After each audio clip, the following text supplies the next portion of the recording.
launched an investigation into a postman who refused to help a 72-year-old widow with bone disease lying in the snow after she fell and hit her head because Patricia Stewart, who suffers from osteoporosis, slipped and banged her head on Wednesday as she bent over to pick up two parcels left on the doorstep of her home in Bangsford, near Falk. She was unable to get up without help and was left lying in the snow as temperatures plummeted to below freezing during the coldest February in Scotland since 1950. But when the pensioner pleaded with her Royal Mail postman for help, he refused because he was too tired and walked away, and even told her to put on her slippers without helping her up. Shocking video captured on a neighbor's Ring doorbell and posted to Facebook by Patricia's niece Cheryl Hawkins shows the postman saying, "I can't help you, knackered.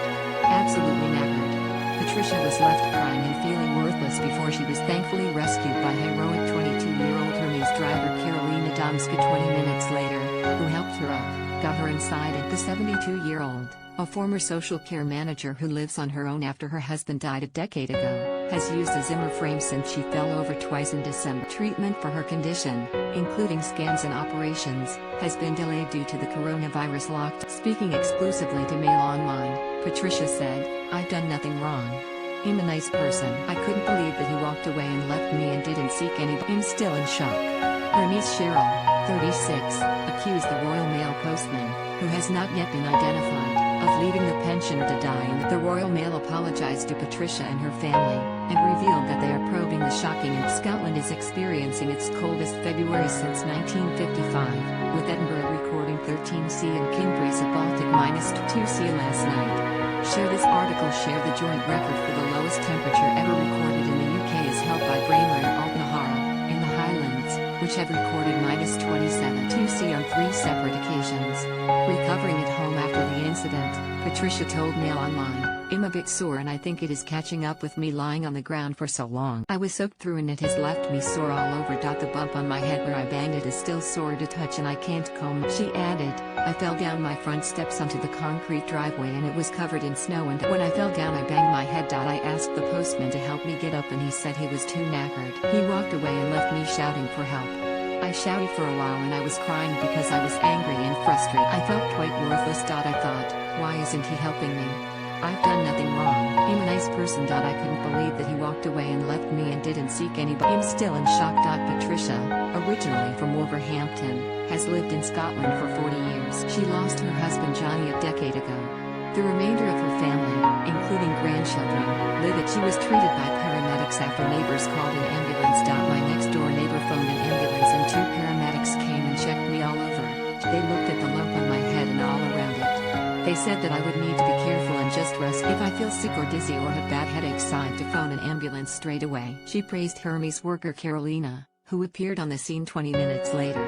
She tried to lift me up but couldn't, so she said she would get help and ran to get help from neighbors. Patricia said the neighbors all came out and one of the neighbors, a Keep Fit instructor, lifted me and sat me on the step. He also got my niece Cheryl and her partner. I was saturated from lying there. Cheryl helped me get changed and I lay on the bed waiting for the ambulance to come. Cheryl told Mail Online, "The postman came to deliver mail.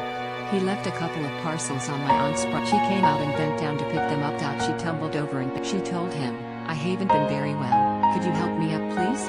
He said, 'Listen, I can't. I'm knackered. I've been up since 9 this morning delivering mail in this wet.' And he walked off. I didn't believe it when I was told what the postman had done until I saw the footage, because nobody in their right mind would leave a 72-year-old lady lying in a foot of snow. It beggars belief that someone would treat another human being in this manner. He left her there to die." The postman, who has yet to be identified, also failed to alert neighbors to her plight as he carried on making his. Hermes delivery worker Karolina Domska arrived in the area 20 minutes later and provided the assistance the postman failed to deliver, staying with Patricia and calling for help from Pat's neighbor. Cheryl said, "It's shocking. I've still not come to terms with it. The postman's left my aunt feeling really quite worthless. He couldn't even help her. It is very lucky that the Hermes lady turned up when she did 20 minutes later, because my aunt could have laid there for 3 hours and, God forbid, froze to death because he left. We appreciate he might not have wanted to touch my aunt and get her up, but he then proceeded to deliver more mail through other letterbox. Why not just chap a neighbor's door and say, 'There's a lady lying along there who has fallen and hurt her. Can you call for help?' That is the sensible thing to do. He is passing so many other. It beggars belief. It was -9 in Falkirk and one of the coldest spells on record in Scotland. It was freezing. She had no jacket on. My aunt's slippers had come off. She's lying there barefoot, and as the postman walked away, he said to her, "Put your slippers." She couldn't put them on because she couldn't get up. It's disgusting. You wouldn't treat a dog like that, and she could have died. He left her to die. That is the situation. Cheryl was not due to visit until 3 hours after the incident. I'm over 4 times a day. It happened at 1 in the afternoon and I wasn't due to go over until 4, she added. She could have lain there for 3 hours, and I'm pretty sure in that temperature after 3 hours she wouldn't have been in a good situation. Patricia yesterday received an apology from a member of the Royal Mail management team after footage of the incident went viral. Cheryl said, "A gentleman from the Royal Mail arrived yesterday, a manager of some sort. He apologized and asked if there was anything he could do, but I have no idea whether they will be back in touch or what's going." They have acknowledged the situation and he said they are investigating. She added, "We told the gentleman from the Royal Mail we don't want the postman delivering mail to anyone ever again because what he did was this. I've contacted senior officers at Royal Mail because they're not going to let this. It is not acceptable what this guy has done, and an apology is not good enough. I would like the postman identified, but some family members don't want to know because of what. I would like to know who he is because I am friendly and chatty, and I'd hate to come across this chap in the future and be nice to him not knowing who he is. We are the kind of community where we say hello to people and stop to chat, but I wouldn't want to be nice to him after what has done." A Royal Mail spokesperson said, "Royal Mail expect the highest standards of behavior from our people while out on deliveries and collections at all times. We regularly remind our postmen and postwomen of the important role they play in their local communities. We were very sorry to learn about this incident, and for the distress this incident. We are in touch with the customer concerned and will be investigating